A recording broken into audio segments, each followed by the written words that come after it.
Everyone, তো কেমন আছো তোমরা? তো আশা করছি তোমরা খুব খুব ভালো আছো আর আমিও খুব ভালো আছি। তো গাইস, আগে তো আমি আমার চ্যানেল ব্লগ 4-5টা ছেড়েছিলামই, আপলোড করেছিলামই। তো কিছু প্রবলেমের জন্য ভিডিওগুলো আমি ডিলিট করে দিয়েছি। তো আমি ভেবেছিলাম যে তোমাদের সাথে কন্টিনিউ ভিডিওটা আমি করব। তো আরও স্পেসের প্রবলেম, মোবাইলের স্পেসের প্রবলেমের জন্য ভিডিওটা কন্টিনিউ করতে পারলাম না। তো গাইস, তো আমি ভাবছি যে এখন থেকে আমি ভিডিওটা কন্টিনিউ করব। তো গাইস, সামনে আমার মামার বিয়ে আছে, মামার বিয়ে বলতে এক সপ্তাহ বাকি আছে। তো গাইস, তো কালকে হলো আমার মামের আশীর্বাদ। মামার আশীর্বাদটা ছোটো করে হয়েছে, ছোটো করার কথা ছিল না। আমাদের মামিদের নিয়মে ছেলেদের আশীর্বাদ নেই, মেয়েদেরটা আছে কিন্তু ওরা ছেলেদের আশীর্বাদ করে না। যেহেতু আমাদের ছেলেদের আশীর্বাদ আছে তাই ওরা একটু ছোটো করে নিয়ম করে দিয়েছে, তাই ব্লগটা আর করলাম না গাইস। আর আমরা তত সাজালাম, কালো অল্প অল্প সাজিয়েছি আর আজও সাজাবো, আর সবটাই তোমাকে শেয়ার করবো গাইস। তো এখন আমরা আরেক কালকে যেগুলো সাজিয়েছি সেগুলো তোমাকে শেয়ার করিনি। তো আজ বিকেলে আমরা সাজাবো, আজ চিপস চকলেটের তত্ত্ব, আরও মেন যে পার্টিতে করবে সেগুলো সাজাবো। আরও কালকে ওরা যাবে, যে সবটাই তোমার সাথে আমি এই ব্লগে শেয়ার করে দেবো। তো গাইস, এখন আমি তোমার সাথে কালকে তথ্য সাজিয়েছি সব এসবের ব্লগ আমি তোমার সাথে শেয়ার করে দিচ্ছি। আমি বলেছিলাম যে তোমাদের কাল দুটো বানিয়েছি, তো এই হলো কাল দুটো বানিয়েছিলাম, যে একটা হলো কসমেটিকের তত্ত্ব আর একটা হলো বাসি বিয়ের। তো আরেকটা আমরা ট্রাই করেছিলাম তাবেলটাকে টেডি করে বানানোর জন্য, তো টেডি করে বানিয়েছি।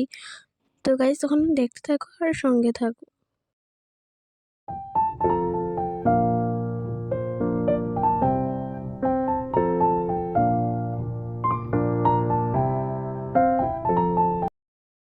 এভরিওয়ান, তখন হচ্ছে সন্ধ্যে 6টা। তো আমি দিদিভাই যাচ্ছি হলো চারালি বাজার। তো মানের কিছু কেনাকাটা করেছিল কসমেটিক্স আর ততর জন্য চিপস চকলেট বানাবো বলেছিলাম, তো চকলেটটা স্কিপ করে দিয়েছি। এখন আমরা বানাবো চিপস। তো চিপসটাই এখন আমরা চিপস সব একেবারে কিনে নিয়ে আসবো। তো গাইস, এখন দেখতে থাকো আর সাথেই থাকো। এখন আমরা বাড়ি এসে পড়েছি। তো এসে চকলেট চিপসগুলো রেখে দেখো, এখন আমরা বাজারে গিয়েছিলাম তো কিছু কিনে নিয়ে আসবোই খাওয়ার জন্য। আর এত তত সাজাবো তো আমাদের খিদে পাবেই অবভিয়াসলি, তাই আমরা এখন খাওয়া দাওয়া করছি। তারপরে খাওয়া দাওয়া করেই আমরা স্টার্ট করে দিলাম তত সাজানো।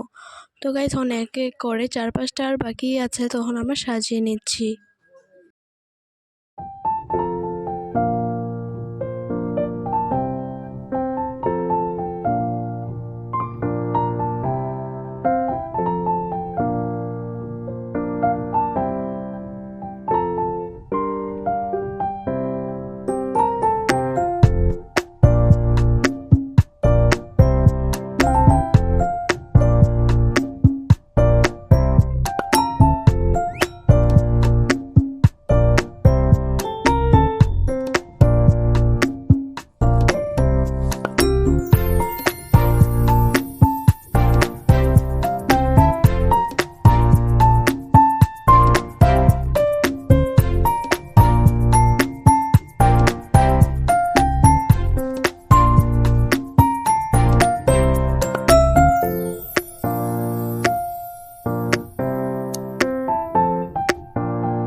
দেখছো এটা আমার দিদনের দেবে মামিকে আশীর্বাদ করে।